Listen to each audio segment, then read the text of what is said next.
শুভেচ্ছা আমন্ত্রণ রাতের বাংলাদেশের আয়োজনে আপনাদের সঙ্গে থাকছি আমি মৌসুমী আহমেদ লোপা। শুরুতেই জানিয়ে দেব শিরোনামগুলো।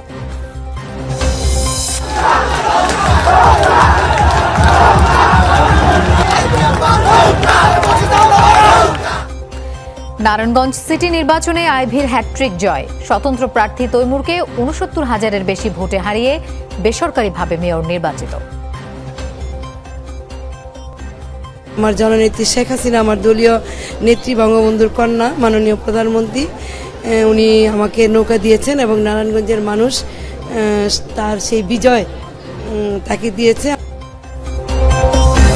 আমি প্রথমে বলছি যে এটা চুরির বাক্স, ইভিএমের কারচুপির জন্য আজকে আমাদের এই পরাজয় বরণ করতে হয়েছে। পরাজয়ের কারণ হিসেবে প্রশাসনিক ইঞ্জিনিয়ারিং ও ইভিএম কারচুপিকে দায়ী করলেন তৈমুর। সুষ্ঠু ভোটের জন্য গণমাধ্যম কর্মীদের কৃতিত্ব দিলেন শামীম ওসমান।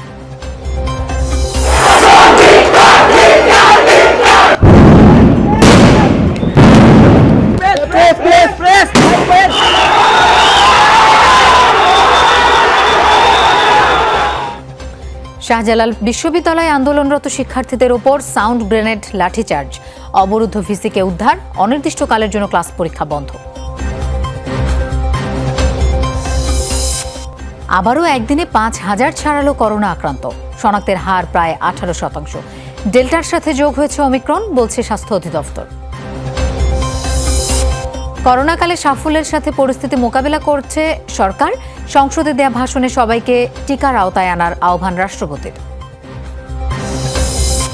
রংপুর বিভাগীয় সদর দফতর কমপ্লেক্স উদ্বোধন করলেন প্রধানমন্ত্রী। বললেন, ভূমিহীন ও গৃহহীন থাকবে না একজন মানুষও।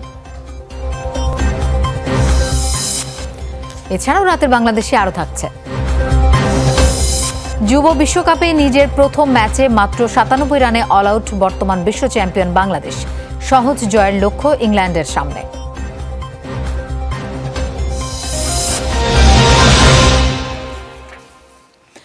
এতক্ষণ শিরোনাম দেখছিলেন, এবার যাচ্ছি পুরো খবরে। টানা তৃতীয়বারের মতো নারায়ণগঞ্জ সিটি কর্পোরেশন নির্বাচনে মেয়র নির্বাচিত হয়েছেন আওয়ামী লীগ প্রার্থী ডাক্তার সেলিনা হায়াৎ আইভী। ১৯২টি কেন্দ্রে ১,৬১,২৭৩ ভোট পেয়ে বিজয়ী হন তিনি। তার নিকটতম প্রতিদ্বন্দ্বী স্বতন্ত্র প্রার্থী অ্যাডভোকেট তৈমুর আলম খন্দকার পেয়েছেন ৯২,১৭১ ভোট। উন্নয়ন অগ্রযাত্রা অব্যাহত রাখতে তার প্রতি আস্থা রাখায় নগরবাসীর প্রতি কৃতজ্ঞতা প্রকাশ করেন আইভী। তবে ইভিএম কারচুপি ও প্রশাসনিক ইঞ্জিনিয়ারিংয়ের অভিযোগ করেন তৈমুর।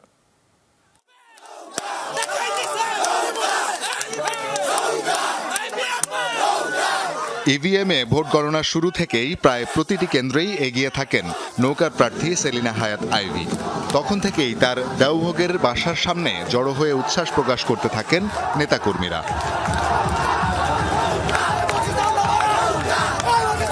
সময়ের সাথে প্রতিদ্বন্দ্বী স্বতন্ত্র প্রার্থী তৈমুর আলম খন্দকারের সাথে ভোটের ব্যবধানও বাড়তে থাকে। সেই সাথে নেতাকর্মীরাও আনন্দ মিছিল করেন। নারায়ণগঞ্জের ২৭টি ওয়ার্ডের ১৯২টি কেন্দ্রের ফলাফল পাওয়া যায় সন্ধ্যা ৭:৩০টার পরপরই। ইভিএমে ভোট অনুষ্ঠিত হওয়ায় বেশ দ্রুতই ভোট গণনা সম্পন্ন হয়।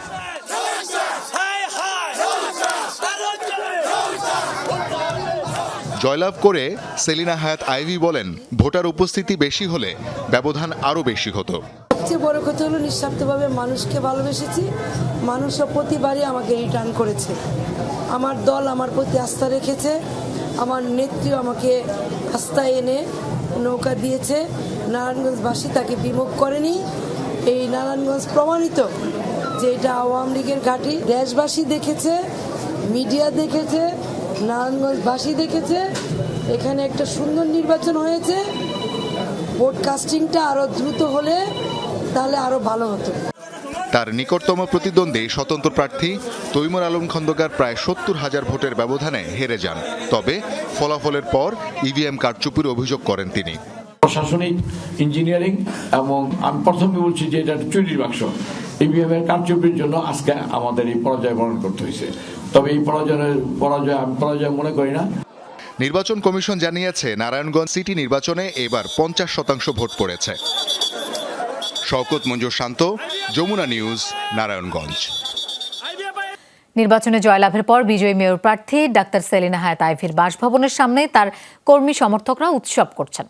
সেখানে আছেন আমাদের সহকর্মী আমির হোসেন স্মিথ। আমরা যাচ্ছি তার কাছে। স্মিথ, জয়ের পর নেতাকর্মীদের প্রতিক্রিয়া কি, সে বিষয়ে একটু জানতে চাই আপনার কাছ থেকে।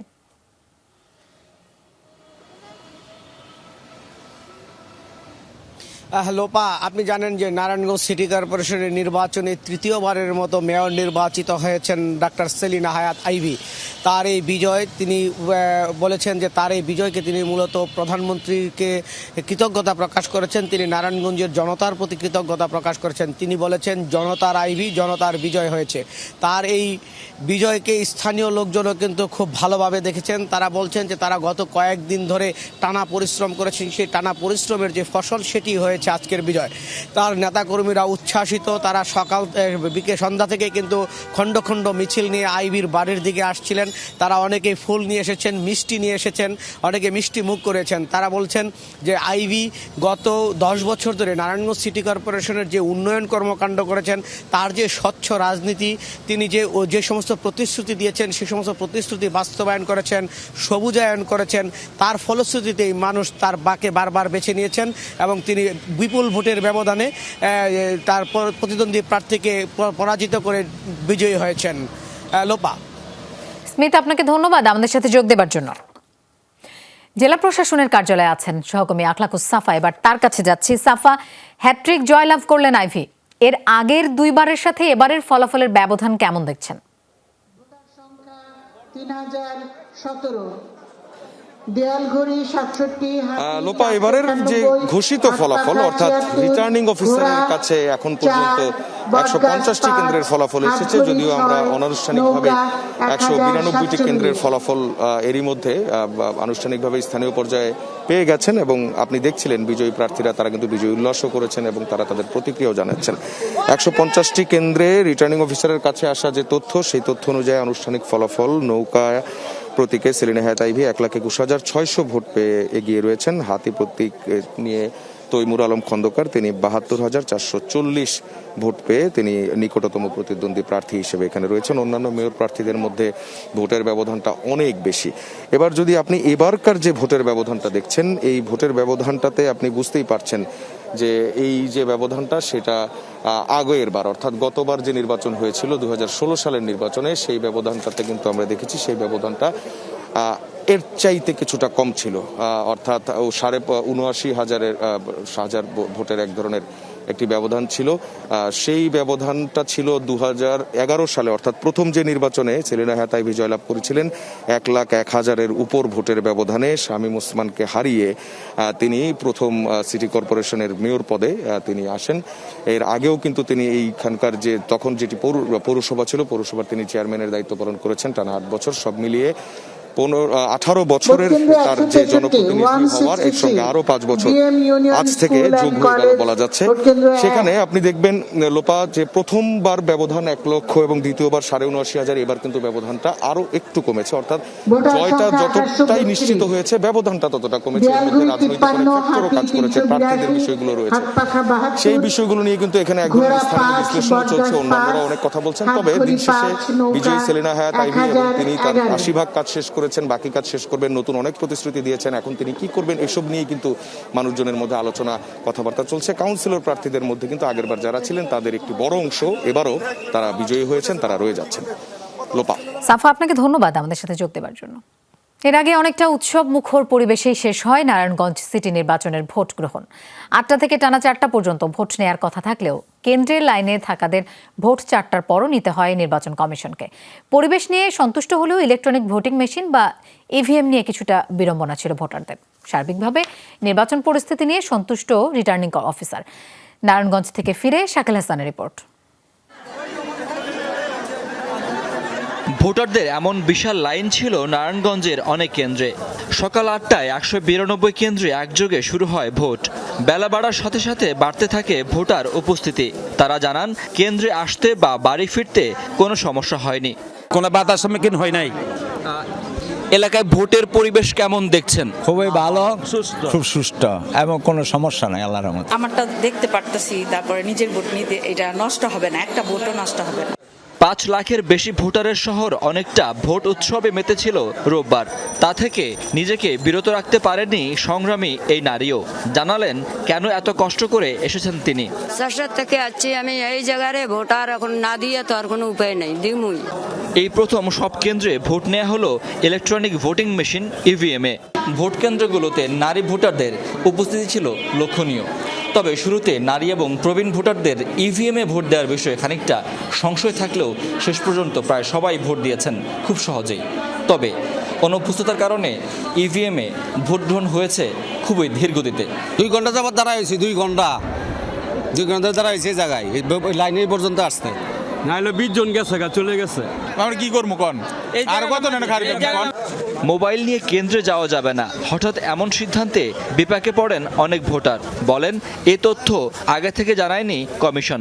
আমরা মোবাইল নিয়ে এসেছিলাম কিন্তু ঢুকতে দেয় নাই, কিন্তু এখন বর্তমানে এই যে মোবাইল সব আমার কাছে জমা রাখতেছে। আমরা জানতাম না যে মোবাইল আনা নিষেধ। আমরা একবার আসছি ভোট কেন্দ্রে এসে মোবাইলের জন্য আবার বাসায় গেছি, আবার ফিরে আসতে হচ্ছে। আমরা কর্মস্থান ছেড়ে আসছি এখানে ভোট দিয়ে জন্য বলতেছে যে ফোন নেওয়া ভিতরে প্রবেশ করা নিষেধ। আমরা কি ফোন কি বাসায় রেখে আসবো?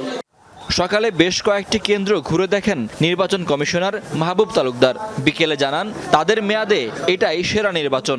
এই নির্বাচনে উল্লেখযোগ্য কোনো সংঘর্ষ ও সন্ত্রাসের ঘটনা ঘটেনি।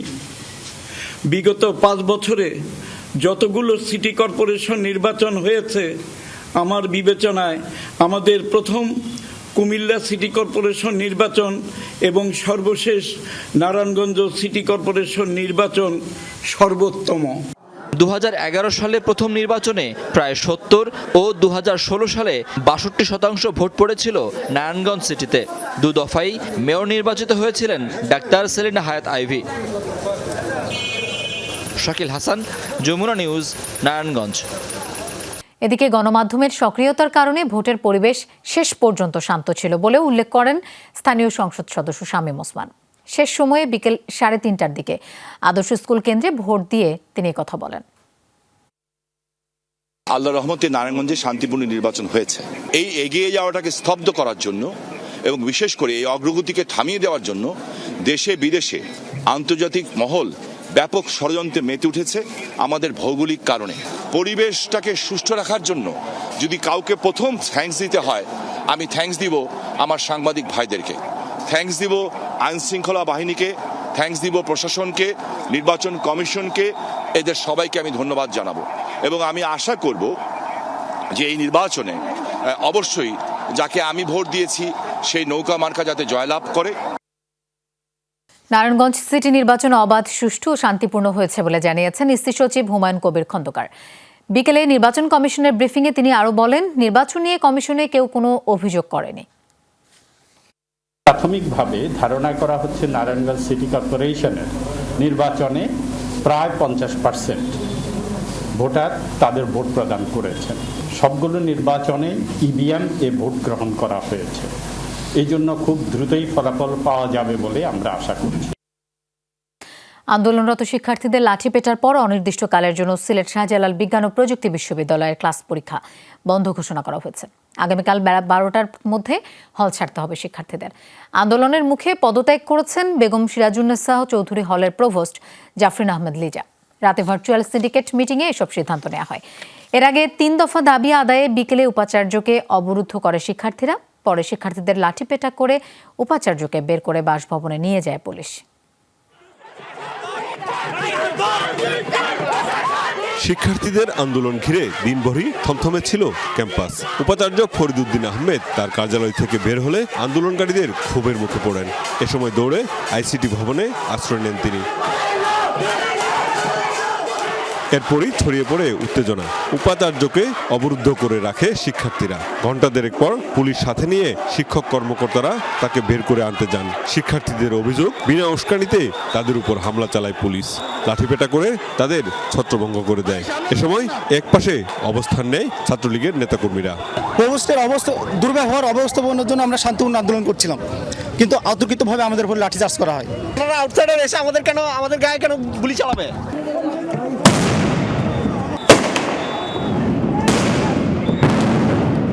এক পর্যায়ে আন্দোলনরত শিক্ষার্থীরা পুলিশের উপর ইট পাটকেল ছোড়ে। পরিস্থিতি নিয়ন্ত্রণে আনতে একের পর এক সাউন্ড গ্রেনেড নিক্ষেপ করে পুলিশ।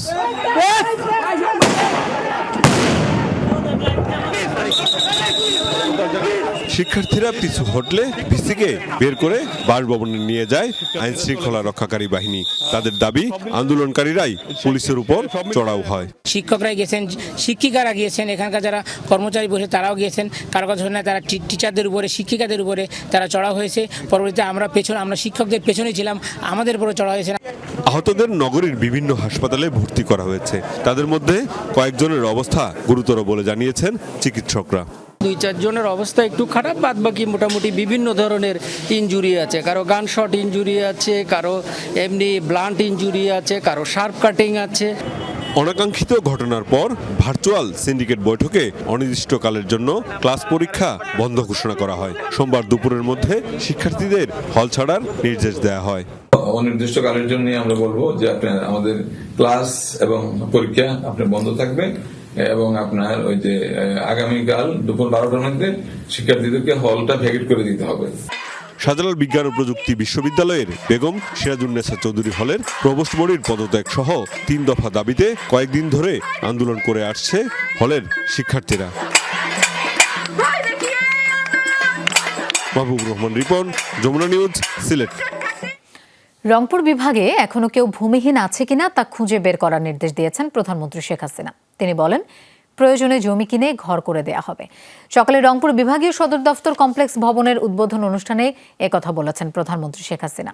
গণভবন থেকে ভার্চুয়ালি যোগ দিয়ে তিনি বলেন, দেশের উন্নয়ন নির্ভর করে সরকারের ইচ্ছার উপর, যা আওয়ামী লীগ করে যাচ্ছে। বসবাস করছে 1,57,87,000। 1.5 কোটিরও বেশি মানুষের বসবাস রংপুর বিভাগে। নদী আর চরাঞ্চল মিলিয়ে এর বড় অংশই ছিল বিচ্ছিন্ন। প্রত্যন্ত অঞ্চলের মানুষ ছিল সরকারের নানা ধরনের সুযোগ সুবিধা থেকে বঞ্চিত। প্রাচীন ও প্রধান শহর 8 জেলা নিয়ে রংপুর বিভাগের যাত্রা শুরু 2010 সালের 25 জানুয়ারি। রোববার এই বিভাগের সদর দপ্তর রংপুর বিভাগীয় সদর দপ্তর কমপ্লেক্সের উদ্বোধন করেন প্রধানমন্ত্রী শেখ হাসিনা। সদর দপ্তর কমপ্লেক্সের শুভ উদ্বোধন ঘোষণা করছি। সবাইকে ধন্যবাদ। জয় বাংলা, জয় বঙ্গবন্ধু, বাংলাদেশ চিরজীবী হোক। বহুতল এই ভবনটিতেই থাকছে সরকারের সব ধরনের বিভাগীয় কার্যালয়। এর নির্মাণ কাজ শেষ হয়েছে নির্ধারিত সময়ের আগেই। সাধারণত দেখা যায় একটা প্রজেক্ট নিলে টাকাটা সাশ্রয় হয় না, বরং পরে আরও চাই। তো 25 কোটি টাকা সেভ করা হয়েছে, সেই জন্য আমি ধন্যবাদ জানাই। আমি আশা করি ভবিষ্যতে যারা অন্যান্য কমপ্লেক্সগুলি করবে তারাও যেন এই কথাটা মাথায় রাখে যে একটু কমালে পরে আমাদের একটা ধন্যবাদ পাবে তারা। অনুষ্ঠানে গণভবন থেকে ভার্চুয়াল মাধ্যমে যোগ দেন প্রধানমন্ত্রী। বলেন, অবহেলিত থাকায় এই জনপদের মানুষের ভাগ্যের উন্নয়ন হয়নি দীর্ঘ সময়। তখন থেকে আমরা পরিকল্পনা নিই কিভাবে এই অঞ্চল থেকে মঙ্গা দূর করব। গত 13 বছরে পরিকল্পিত উন্নয়ন হয়েছে। বিস্তীর্ণ এই অঞ্চলের মানুষের জীবনযাত্রায় এসেছে পরিবর্তন। এখন আর সে অবস্থা নাই, সে অবস্থা পরিবর্তন হয়েছে। আমরা যোগাযোগ ব্যবস্থার ব্যাপক উন্নয়ন করে দিয়েছি এবং প্রত্যেকটা অঞ্চলেই বিভিন্ন উন্নয়নমূলক কাজ আমরা করেছি, যার ফলে আজকে এই অঞ্চল থেকে সে দুর্ভিক্ষ তো দূরই হয়েছে, বরং এখন খাদ্যের স্বয়ংসম্পূর্ণতা বা উদ্বৃত্ত হয়েছে। এ সময় নদী ভাঙনের শিকার ঘরহারা মানুষদের খুঁজে বের করার নির্দেশ দেন শেখ হাসিনা। বলেন, একটি মানুষও গৃহহারা থাকবে না। আপনারাও খুঁজে বের করেন যে কোনো ভূমিহীন মানুষ আছে কিনা, দরকার হলে জমি কিনে তাদের আমরা ঘর করে দেব। মহসিনুল হাকিম, যমুনা নিউজ, ঢাকা। সরকারি অর্থের অপব্যবহার বন্ধে সবাইকে সতর্ক থাকার আহ্বান জানিয়েছেন রাষ্ট্রপতি মোহাম্মদ আব্দুল হামিদ।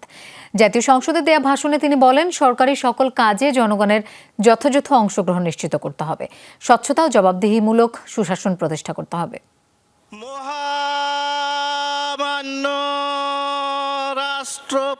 একাদশ জাতীয় সংসদের 2022 সালের প্রথম অধিবেশন। রোববার বিকেলে অধিবেশনের শুরুতেই ভাষণ দেন রাষ্ট্রপতি মোহাম্মদ আব্দুল হামিদ। দেশবাসীকে জানান ইংরেজি নববর্ষের শুভেচ্ছা। প্রিয় দেশবাসীকে ইংরেজি নববর্ষের শুভেচ্ছা ও উষ্ণ অভিনন্দন জ্ঞাপন করছি। রাষ্ট্রপতি বলেন, কোভিড মোকাবেলায় বাংলাদেশের অগ্রগতি সন্তোষজনক। মহামারী মোকাবেলা করেও এগিয়ে যাচ্ছে দেশের অর্থনীতি। বাড়ছে বাজেটের আকার, উন্নয়নের ফসল পৌঁছে যাচ্ছে মানুষের ঘরে ঘরে। সরকারের উন্নয়ন কার্যক্রম ব্যাপকভাবে বৃদ্ধি পাওয়ায় সরকারি ব্যয় বৃদ্ধি পেয়েছে। এজন্য সরকারি অর্থের অপব্যবহার রোধপূর্বক প্রকল্প সংশ্লিষ্ট সকল বিষয়ে সতর্কতা অবলম্বন করতে হবে। সুশাসন নিশ্চিতে সবাইকে কাজ করার অনুরোধ জানান রাষ্ট্রপতি। বলেন, জনগণের প্রতি দায়বদ্ধ থেকে সংসদ সদস্যদের কাজ করতে হবে। জনপ্রতিনিধি হিসাবে জনস্বার্থকে সবকিছুর ঊর্ধ্বে স্থান দিতে হবে। আমি সরকারি দল ও বিরোধী দলের সকল সংসদ সদস্যদের এই মহান জাতীয় সংসদের যথাযথ ও কার্যকর ভূমিকা পালনের আহ্বান জানাই। গণতন্ত্র, আইনের শাসন এবং উন্নয়নের মতো মৌলিক প্রশ্নে দলমত, শ্রেণী ও পেশা নির্বিশেষে আপামর জনগণকে সম্মিলিত উদ্যোগ গ্রহণের জন্য আমি উদাত্ত আহ্বান জানাই। ভাষণে গত 13 বছরে নেয়া সরকারের নানা সফলতার কথা তুলে ধরেন রাষ্ট্রপতি। এই ভাষণের উপর আলোচনা করবেন সংসদ সদস্যরা। কোভিড পরিস্থিতির উপর নির্ভর করবে সংসদের চলতি অধিবেশনের ব্যাপ্তি। দেশ থেকে সন্ত্রাস, মাদক, দুর্নীতি ও জঙ্গিবাদ নির্মূলের মাধ্যমে জাতির পিতার স্বপ্নের সোনার বাংলা গড়তে ঐক্যবদ্ধ হয়ে কাজ করি। Lovely Bithi, Jamuna news, Dhaka. 4 মাসের মধ্যে রেকর্ড 5,000-এর বেশি করোনা শনাক্ত হয়েছে দেশে। 24 ঘন্টায় এই ভাইরাসে আক্রান্ত হয়েছেন 5,222 জন, মারা গেছেন আরও 8 জন। শনাক্তের হার 17.82%। এ পর্যন্ত মোট প্রাণহানি হয়েছে 28,144 জন। এদিন পরীক্ষা হয়েছে 29,305টি। এ পর্যন্ত শনাক্ত 16,17,711 জন। 24 ঘন্টায় সুস্থ হয়েছেন 293 জন। মোট সুস্থ 15,52,893 জন। মৃত 8 জনের মধ্যে 5 জন পুরুষ, 3 জন নারী। তাদের মধ্যে 4 জন ঢাকার, 3 জন চট্টগ্রামের ও 1 জন সিলেটের। ডেল্টার সাথে যোগ হয়েছে অমিক্রন, তাই করোনা পরিস্থিতিকে হালকাভাবে না নেয়ার আহ্বান জানিয়েছে স্বাস্থ্য অধিদপ্তর। দুপুরে কোভিড পরিস্থিতি নিয়ে স্বাস্থ্য অধিদপ্তরের ভার্চুয়াল বুলেটিনে আগের মতোই কঠোরভাবে স্বাস্থ্যবিধি মেনে চলার আহ্বান জানানো হয়। এ সময় বইমেলা ইস্যুতে কিছু নির্দেশনা দেয় স্বাস্থ্য অধিদপ্তর। বইমেলায় যারা স্টল দেবেন সেসব প্রকাশকের 2 ডোজ টিকা অবশ্যই থাকতে হবে। পরিবহন শ্রমিকদের টিকাদানের বিষয়ে সংশ্লিষ্টদের দ্রুত পদক্ষেপ নেওয়ার আহ্বান জানায় স্বাস্থ্য অধিদপ্তর।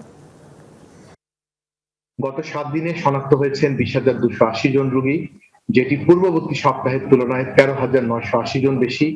শতকরা হিসেবে যদি আমরা বলি তাহলে সেটি 222% মতন বেশি রোগী শনাক্ত হয়েছে গত 7 দিনে। সংক্রমণের হার ছিল 6.78%। এইটি 15 জানুয়ারি এসে সেটি কিন্তু 15%-এর কাছাকাছি পৌঁছে গেছে। সরকার আপাতত স্কুল কলেজ বন্ধ করতে চায় না বলে আবারও জানিয়েছেন শিক্ষামন্ত্রী ডাক্তার দীপু মনি। তিনি বলেন, এখন শিক্ষা প্রতিষ্ঠান বন্ধ করা হলে শিক্ষার্থীদের টিকা কার্যক্রম ব্যাহত হবে। বিকেলে ন্যাশনাল ইউথ ক্যারিয়ার কার্নিভালে অংশ নিয়ে মন্ত্রী এসব কথা বলেন। আমরা টিকাদান কর্মসূচিটা খুব জোরে সোরে চলছে। শিক্ষা প্রতিষ্ঠান বন্ধ করলে সেই কর্মসূচিতেও কিন্তু ভাটা পড়বে। সব মিলিয়ে আমরা আপাতত শিক্ষা প্রতিষ্ঠান খোলা রেখেই দেখতে চাই। আর যদি তেমন প্রয়োজন হয়, জাতীয় পরামর্শ কমিটিও যদি আমাদেরকে বলেন, তখন আমরা বন্ধ করব, এখন নয়। গুমের শিকার ব্যক্তির পরিবারের কাছ থেকে মিথ্যা বিবৃতিতে সই করিয়ে সরকার বিশ্ব বিবেককে বিভ্রান্ত করার চক্রান্ত করছে, এমন অভিযোগ করেছেন বিএনপির সিনিয়র যুগ্ম মহাসচিব রিজভী আহমেদ। সকালে জাতীয় প্রেস ক্লাবের সামনে ঢাকা বিশ্ববিদ্যালয়ের সাবেক অধ্যাপক ডক্টর তাজমেরি ইসলামের মুক্তির দাবিতে ইউট্যাব আয়োজিত মানববন্ধনে তিনি এমন দাবি করেন। বলেন, গুম খুনের খবর আড়াল করতে চায় ক্ষমতাসীনরা, তাই গুমের শিকার পরিবারগুলোর বাড়িতে বাড়িতে পুলিশ পাঠিয়ে ভীতিকর পরিবেশ সৃষ্টি করছে। সরকার নিজেদের ব্যর্থতা ঢাকতে উন্নয়নের গুণকীর্তন করছে বলেও মন্তব্য করেন বিএনপির এই নেতা। রিজভী বলেন, নেতাকর্মীদের আটকের মধ্য দিয়ে বিএনপিকে ব্যস্ত রেখে নিজেদের অপকর্মের সুযোগ তৈরি করছে ক্ষমতাসীনরা। যে পরিবারগুলো গুম হয়েছে তাদের বাড়িতে বাড়িতে পুলিশ পাঠাচ্ছেন, নিজেরাই স্টেটমেন্ট লিখেছেন পুলিশের হুমকির মুখে কয়জন টিকবে। এখন এই ধরনের একটি প্রচেষ্টা সরকার নিয়েছেন যাতে বিশ্বকে দেখানো যায় যে যারা গুম হয়েছে তারা নিজে নিজেই হারিয়ে গেছে। ইভ্যালির খরচ চালাতে 2টি ব্যাংকের অ্যাকাউন্ট থেকে প্রতিষ্ঠানটির 2,35 লাখ টাকা পরিচালনা বোর্ডকে উত্তোলন করার অনুমতি দিয়েছেন হাইকোর্ট। এদিকে পিপলস লিজিং কোম্পানির কাছে আরও 6 মাস আমানতকারীরা টাকা ফেরত চাইতে পারবে না বলে জানিয়েছেন হাইকোর্টের একই বেঞ্চ। রবিবার ইভালি পরিচালনায় গঠিত নতুন বোর্ডের 2টি আবেদনের শুনানি হয় বিচারপতি মোহাম্মদ খুরশিদ আলম সরকারের একক হাইকোর্ট বেঞ্চে। শুনানি শেষে আদালত পরিচালনা বোর্ডকে সিটি ব্যাংক ও সাউথ ইস্ট ব্যাংকের অ্যাকাউন্ট থেকে ইভালির 2,35 লাখ টাকা তোলার অনুমতি দেন। একই সঙ্গে ইভালির নামে থাকা 22টি গাড়ি ভাড়া বা বিক্রি করে দেওয়ার অনুমতিও দিয়েছেন আদালত। পাশাপাশি ইভালি সংক্রান্ত যাবতীয় তথ্য এবং সম্পদের হিসাব দিতে বাংলাদেশ ব্যাংক ও এনবিআরকে নির্দেশ দেওয়া হয়েছে। সাউথ ইস্ট ব্যাংক আর সিটি ব্যাংকের কাছে 2,35,16,00,000 টাকা যেটি ইভ্যালির এখন ডিপোজিট করা আছে, সেটি যেন বোর্ড উইথড্র করে বোর্ড কোম্পানি পরিচালনা খাতিরের জন্য ব্যবহার করতে পারে। ইভ্যালির 22টি গাড়ি আছে ওয়্যার হাউসে, এই 22টি গাড়ি যেন আইদার বিক্রি অথবা অন্য কোথাও রেন্টে ব্যবস্থা করে যেন কিছু টাকা রিকভার করা যেতে পারে। এদিকে ঋণ দেওয়া টাকা উদ্ধার ও পুনরায় অডিট সম্পন্ন করতে আরও সময় প্রয়োজন বলে আদালতকে জানিয়েছেন পিপলস লিজিং কোম্পানি। তাই আমানতকারীরা আরও 6 মাস যেন পাওনা টাকা ফেরত না চান, পিপলস লিজিং এর সেই আবেদন মঞ্জুর করেছেন হাইকোর্ট। লোন রিকভারি করা এবং ফার্দার অডিট করা, এই দুইটা করার জন্যে বর্তমান বোর্ড মনে করেছেন যে ফার্দার 6 মান্থস টাইম ওনাদের অ্যাটলিস্ট দরকার। অ্যাকর্ডিংলি পিপলস লিজিংয়ের পক্ষে আমি একটা অ্যাপ্লিকেশন করি for extension of further 6 months period. Honourable court এটা শোনার পরে আজকে অনারেবল কোর্ট এটা 6 মাস মঞ্জুর করেছেন টাইম। এদিকে সাড়া না দেয়া আরও 19 জন ঋণ গ্রহীতার তালিকা হাইকোর্টে জমা দিয়েছেন Peoples Leasing. Ibrahim Khalil, Jamuna news, Dhaka. দুর্নীতির মামলায় শিল্পকলা একাডেমির মহাপরিচালক লিয়াকত আলী লাকিকে জিজ্ঞাসাবাদ করেছে দুদক। জিজ্ঞাসাবাদের চিঠি পেয়ে সকালে দুদক কার্যালয়ে হাজির হন লাকি। এই সংক্রান্ত তদন্ত কমিটি তার বিরুদ্ধে ওঠা 26 কোটি টাকা দুর্নীতির বিষয়ে জানতে চান। এর পাশাপাশি নিয়োগ ও ভুয়া বিল ভাউচার দিয়ে অর্থ আত্মসাতের অভিযোগের বিষয়ে জিজ্ঞাসাবাদ করেছে দুদকের টিম। তার বিরুদ্ধে বিদেশে অর্থ পাচারের অভিযোগ রয়েছে। যদিও জিজ্ঞাসাবাদ শেষে নিজেকে নির্দোষ দাবি করেছেন লাকি। অন্যদিকে দুদক সচিব বলেছেন, রেকর্ডপত্র ও তার বক্তব্য যাচাই বাছাই করেই ব্যবস্থা নেবে দুদক। তথ্যপত্র দাখিল করেছেন, আজকে বক্তব্য নেওয়া হয়েছে। এরপরে আমাদের যে অনুসন্ধানকারী টিম রয়েছেন তারা বিষয়গুলো বিশ্লেষণ করবেন এবং আমাদের বিধান মোতাবেক পরবর্তী কার্যক্রম গ্রহণ করবে। যে অভিযোগগুলো এসে এই অধিকাংশ হলো অপপ্রচারের। আমরা সে কাগজ উপস্থাপন করেছি, বলেছি ওই বিল পরিশোধই করা হয়নি এবং সেই কোনো বিল আমার কোনো স্বাক্ষর নেই। পাহাড়ে শান্তি ধরে রাখতে সবাইকে একসঙ্গে কাজ করতে হবে, এমন অভিমত পার্বত্য চট্টগ্রামবাসী ও বিশিষ্টজনদের। পার্বত্য অঞ্চলের উন্নয়ন নিয়ে আয়োজিত এক সেমিনারে পরিকল্পনা মন্ত্রী এম এ মান্নান জানান, তার সরকার পার্বত্য অঞ্চলের উন্নয়নে প্রতিজ্ঞাবদ্ধ। 2 যুগ আগে শান্তি চুক্তি স্বাক্ষরের পর থেকেই পাল্টে যেতে থাকে পার্বত্য চট্টগ্রাম। জনজীবনে ফিরে আসে স্বস্তি, গতি ফেরে অর্থনৈতিক কর্মকাণ্ডে, উন্নয়নের ছোঁয়া লাগে অধিবাসীদের জীবনে। সকালে রাজধানীতে আয়োজিত সেমিনারে উঠে আসে এসব কথা। বক্তারা বলেন, ব্যাপক পরিবর্তন সত্ত্বেও চাঁদাবাজি, অস্ত্রের ঝনঝনানি বাধা সৃষ্টি করছে পরিকল্পিত উন্নয়নে। আজকে চুক্তির ফসল হিসাবে একটি পরিবেশ সৃষ্টি হওয়ার কারণে সেখানে স্কুল হয়েছে, কলেজ হয়েছে, অজস্র শিক্ষা প্রতিষ্ঠান, বেসরকারি প্রাইমারি স্কুলকে সরকারিকরণ হয়েছে। সেই চুক্তি যদি আমরা আরো দ্রুত আগাতে পারতাম তাহলে আরো হয়তো আমরা বেশি আগাতে পারতাম। হয়নি, আলোচনা করার সুযোগ আছে। সেমিনারে পার্বত্য অঞ্চলের উন্নয়নে সরকারের নেওয়া বিভিন্ন পদক্ষেপ তুলে ধরেন পরিকল্পনা মন্ত্রী। আপনাদের এলাকার উন্নয়নটা যেন অধিক দ্রুত পরিমাণে হয় রাদার দেন হিয়ার, এই জন্য আমরা অনেকগুলো অ্যাফার্মেটিভ অ্যাকশন যেটাকে বলা হয়, দৃশ্যমানভাবে আমরা পার্সিয়ালিটি শো করে we want to show more work in your area. এর বিনিময়ে আমরা আশা করি যে আমরা যে রেসিং এগেন্স্ট টাইম সেটা করে যে আমরা সময়টা যে আমাদের পক্ষে এনে আমরা এই বিষয়টাকে সমাধান করতে পারবো। সবাইকে বাস্তবতা মেনে সংকট সমাধানে উদ্যোগী হওয়ার আহ্বান জানান বক্তারা। তারা বলেন, পার্বত্য অঞ্চলকে বোঝা নয়, সম্পদ মনে করতে হবে। আমরা পার্বত্য চট্টগ্রামকে বাংলাদেশে অপরাপর যেসব জেলা আছে, যেসব অঞ্চল আছে, যেভাবে উন্নয়ন হচ্ছে, এখন পার্বত্য চট্টগ্রামে প্রচুর উন্নয়ন হচ্ছে। সম্প্রীতি ও সমৃদ্ধি যদি এগিয়ে যেতে হয়, সহিংসতার মাধ্যমে নয়, দন্তস্ব সহনশীলতার মাধ্যমে সেটা হতে হবে।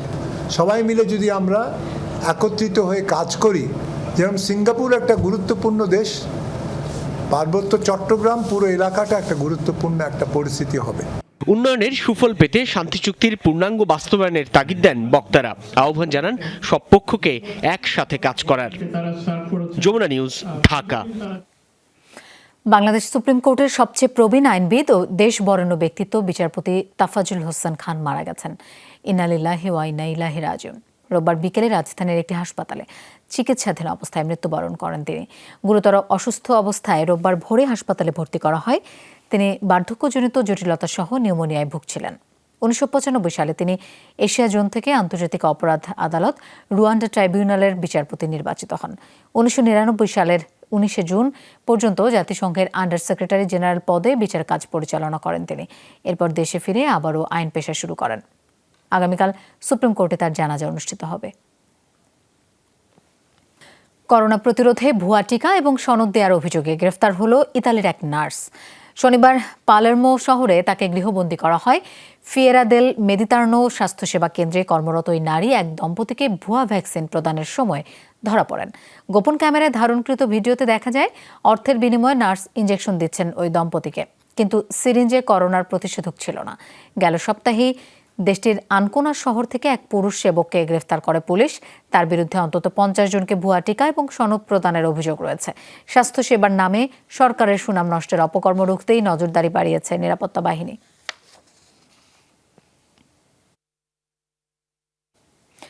অনূর্ধ্ব-19 বিশ্বকাপের খবর। নিজেদের প্রথম ম্যাচে ইংল্যান্ডের বিপক্ষে মাত্র 97 রানে অল আউট হয়েছে বাংলাদেশের যুবারা। শেষ খবর পর্যন্ত ইংল্যান্ডের সংগ্রহ 1 উইকেটে 25 রান। সেন্ট কিটস অ্যান্ড নেভিসের বাস্টিয়ারের টস জিতে ব্যাট করতে নামে বর্তমান যুব বিশ্ব চ্যাম্পিয়নরা। তবে ইংলিশ পেসারদের তোপের মুখে সুবিধা করতে পারেনি যুব টাইগাররা। বাঁহাতি পেসার জোশুয়া বার্ডেন একাই ধস নামান, একাই তুলে নেন 4 উইকেট। 51 রানে নবম উইকেট পড়ে, তবে শেষ উইকেটে 46 রানের জুটি গড়েন নাইমুর রহমান ও রিপন মণ্ডল। রিপন করেন 33 রান। মাত্র 4 ব্যাটসম্যান 2 অঙ্কের দেখা পান। ইংল্যান্ড ছাড়াও এই গ্রুপে বাংলাদেশের প্রতিপক্ষ কানাডা এবং সংযুক্ত আরব আমিরাত। বিপিএলকে সামনে রেখে অনুশীলন শুরু করেছে বরিশাল ও কুমিল্লা। তবে প্রথম দিন অনুশীলনে উপস্থিত ছিল হাতে গোনা কিছু ক্রিকেটার। মঙ্গলবার থেকেও পুরোদস্তুর অনুশীলন করবে দলগুলো। এদিকে ঢাকার হয়ে খেলতে আসছেন আন্দ্রে রাসেল। আর বরিশাল নিশ্চিত করেছে ডোয়াইন ব্রাভো, ক্রিস গেইল ও মুজিবুর রহমানের সার্ভিস। এক ফ্রেমে দেশের ক্রিকেটের 3 পাণ্ডব মাশরাফি বিন মুর্তজা, তামিম ইকবাল ও মুশফিকুর রহিম। তাদের সঙ্গী দেশবরেণ্য কোচ মোহাম্মদ সালাউদ্দিন ও নুরুল হাসান সোহানের মতো ক্রিকেটাররা। জম্পের সেই আড্ডায় আলোচনায় ছিল সিলেটের উইকেটও। বিসিবির একাডেমি মাঠে তারার হাট বসার কারণ বিপিএল এর অনুশীলন। শুক্রবার শুরু হচ্ছে টুর্নামেন্ট, তাই রোববার কিছু ক্রিকেটার নিয়ে কাজ শুরু করেছে ফরচুন বরিশাল ও কুমিল্লা ভিক্টোরিয়ান্স। সবকিছু ঠিক থাকলে সোম ও মঙ্গলবার পুরো দস্তুর অনুশীলন শুরু করবে দলগুলো। আমি আর সাকিব ঢাকার জন্য প্রায় 4 বছর একসাথে কাজ করি, তো এরা আমাদের জন্য একটা কেমিস্ট্রি তো সবসময় ভালো সাকিবের সাথে আমার। তো অনেক চিন্তা ভাবনা করে দল করেছি। তারপরে বলবো যে প্রত্যেকটা দলই শক্তিশালী, তারপরেও আমরা যথেষ্ট শক্তিশালী দল। আশা করি যে মাঠের পারফরমেন্সটা ইম্পর্টেন্ট, যে আমরা মাঠে কতটুকু ভালো খেলছি, আমাদের মোমেন্টামটা কতটা ভালো থাকে। ঢাকার অনুশীলন নেই, কিন্তু তারপরও ব্যক্তি উদ্যোগে একাডেমি মাঠে লম্বা সময় ব্যাটিং করেছেন তামিম। তার সতীর্থ মাশরাফিও জিমে ঘাম ঝরিয়েছেন। আর খুলনার মুশফিকুর রহিম একাডেমিতে ইনডোরে ব্যাটিং করার পাশাপাশি কাজ করেছেন ফিটনেস নিয়ে। শুরুতেই আমরা দেখে নিতে চাই ঢাকা। এদিকে করোনার চোখ রাঙানির কারণে বিপিএল এ বিদেশি ক্রিকেটার নিয়ে তৈরি হয়েছে শঙ্কা। শনিবার বিপিএল গভর্নিং কাউন্সিলের সদস্য সচিব ইসমাইল হায়দার মল্লিকের কথাতেও ছিল সেই ইঙ্গিত।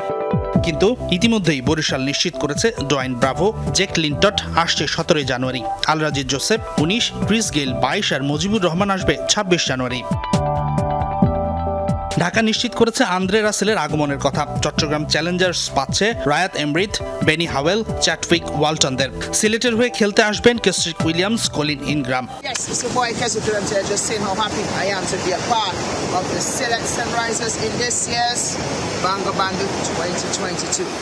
ফাফ ডুপ্লেসি, মঈন আলী, সুনীল নারিনের মতো তারকাদের কুমিল্লা ডেরায় ফেরালেও তাদের সার্ভিস কবে থেকে পাওয়া যাবে তা নিশ্চিত হওয়া যাবে সোমবার। হাসিনুর রহমান, যমুনা স্পোর্টস। এই ছিল রাতের বাংলাদেশের আয়োজনে। আর এতক্ষণ সঙ্গে থাকার জন্য ধন্যবাদ সবাইকে।